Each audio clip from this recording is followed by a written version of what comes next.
আসসালামু আলাইকুম ভিউয়ার্স, স্বাগত আমার নতুন ভিডিওতে। আজকের এই ভিডিওতে আমি আপনাদের সাথে শেয়ার করব কিভাবে 3 ওয়াট, 7 ওয়াট, 9 ওয়াট এবং 12 ওয়াটের অ্যাডজাস্টেবল এলইডি বাল্ব ড্রাইভার তৈরি করবেন।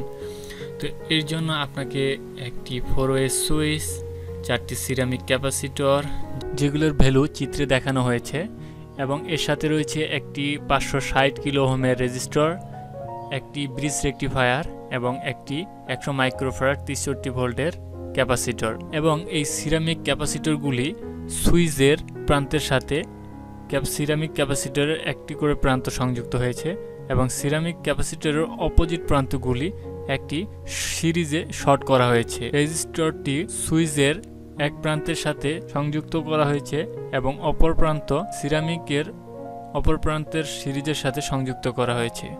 ব্রিজ রেকটিফায়ার সম্পর্কে আমরা সকলেই জানি, এর দুইটি প্রান্ত লোডের সাথে এবং দুইটি প্রান্ত সাপ্লাইয়ের সাথে সংযুক্ত করা হয়।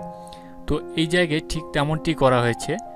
ব্রিজ রেকটিফায়ারের দুইটি প্রান্ত লোডের সাথে সংযুক্ত করা হয়েছে, যা সরাসরি এলইডি সার্কিটে চলে গেছে, এবং অপর দুই প্রান্তে 220 ভোল্টের সরবরাহ দেওয়া হয়েছে, যা আপনি চিত্রে দেখতে পাচ্ছেন। এখন আমরা এটার লাইভ প্রিভিউ দেখব যে এই ড্রাইভারটি কিভাবে কাজ করছে। তো চলুন দেখা যাক। আমার ভিডিওটি যদি ভালো লেগে থাকে তাহলে অবশ্যই আমার চ্যানেলটি সাবস্ক্রাইব করবেন। ধন্যবাদ সকলকে।